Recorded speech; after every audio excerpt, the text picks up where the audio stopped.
Hi, ಎಲ್ಲರಿಗೂ ನಮಸ್ಕಾರ. ಇವತ್ತು ಎಲ್ಲರಿಗೂ ಒಂದು ಯೂಸ್ಫುಲ್ ಆಗೋ ಒಂದು ವಿಡಿಯೋ ಮಾಡ್ತಿದ್ದೀನಿ. ಎಲ್ಲರೂ ಸಪೋರ್ಟ್ ಮಾಡಿ. ಈ ನಾವು ದೋಸೆ ತವ ಇದೆಯಲ್ಲ ನೋಡಿ, ಯಾವ ಥರ ಜಿಡ್ಡಾಗಿದೆ, ಅದನ್ನು ಯಾವ ಥರ ಕ್ಲೀನ್ ಮಾಡೋದಂತ ಎಲ್ಲರಿಗೂ ತಿಳಿಸ್ಕೊಡ್ತೀನಿ. ಏನು ಮಾಡಬೇಕು ಅಂದರೆ, ನೀವು ಈ ಸೋಡಾ ಇರುತ್ತೆ ಅಲ್ವಾ, ಮನೆಯಲ್ಲಿ ಅಡುಗೆಗೆ ಯೂಸ್ ಮಾಡೋ ಸೋಡಾ, ಅದನ್ನು ತಗೊಂಡು ಫುಲ್ಲು ಎಲ್ಲೆಲ್ಲಿ ಕಲೆಗಳಿದೆ ಎಲ್ಲನೂ ಹಾಕ್ಕೊಳ್ಳಿ. ಎಲ್ಲ ಅದು ಒಂದು ಹತ್ರ ಬಿಡದೆ, ಗ್ಯಾಪ್ ಬಿಡದೆ ಎಲ್ಲನೂ ಹಾಕ್ಕೊಳ್ಳಿ.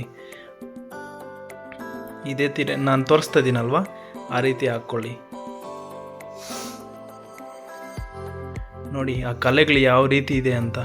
ಆ ಕಲೆಗಳೆಲ್ಲ ಹೋಗ್ಬಿಡುತ್ತೆ. ಹೊಸ್ದಾಗಿ ನಾವು ಅಂಗಡಿನಲ್ಲಿ ಈಸ್ಕೊಂಬಂದಂಗಿರುತ್ತೆ. ಮತ್ತು ನಿಂಬೆ ರಸವನ್ನು ಹಾಕ್ಕೊಂಡು, ನಿಂಬೆ ರಸವನ್ನು ಹಿಂಡ್ಕೊಂಡು ಚೆನ್ನಾಗಿ ಅದರಲ್ಲೇ ಸ್ವಲ್ಪ ಕ್ಲೀನ್ ಆಗುತ್ತೆ. ನೋಡಿ, ಈ ರೀತಿ ಮಾಡಿ.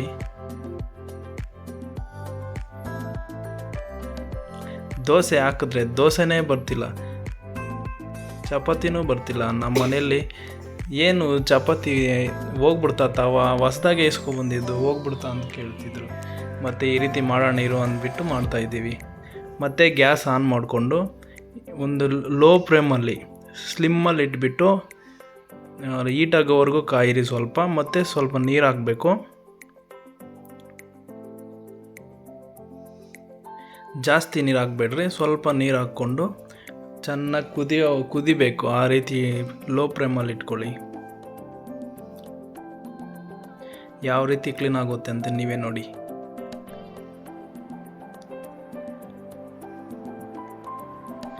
ಮತ್ತು ನಾನು ಸ್ಪೂನ್ ಎತ್ಕೊಂಡು ಕ್ಲೀನ್ ಮಾಡಿಬಿಟ್ಟೆ. ಸ್ಪೂನಲ್ಲೆಲ್ಲ ನೀವು ಕ್ಲೀನ್ ಮಾಡಬೇಡ್ರಿ.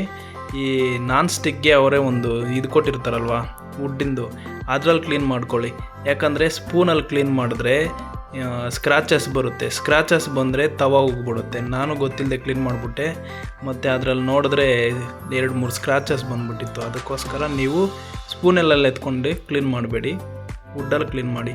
ನೋಡಿ ಯಾವ ರೀತಿ ಕ್ಲೀನ್ ಆಗಿದೆ ಅಂತ ನೋಡಿ, ನೀವೇ ನೋಡಿ.